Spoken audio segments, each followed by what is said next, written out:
আসসালামু আলাইকুম ভিউয়ার্স, আবারও স্বাগত নতুন একটি ভিডিওতে। দেখেন আজকে আমাদের বিল্ডিংয়ের মধ্যে পাওয়ার আসছে। যদি ভাই মোহাম্মদ মামুন, এই যে দেখেন পাওয়ার চেক করে দেখেন দিদি হ্যাঁ পাওয়ার না একটা লোক এটা কর না 3 পিস পাওয়ার। দেখেন এখন আমি সুইচ দিব, সব চলবো। দেখেন সব চলতেছে, লাইট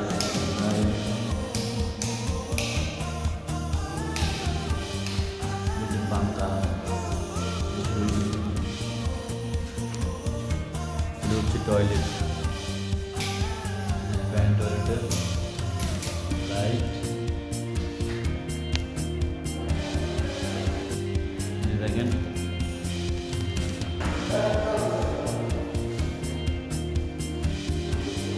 এর মধ্যে স্পট লাইট প্লাস এলইডি সুন্দর লাইট। আর হচ্ছে চায়না ফ্যান, দেখেন চায়না ফ্যান লাইট। আবার বন্ধ করলাম, আবার চালু করলাম লাইট।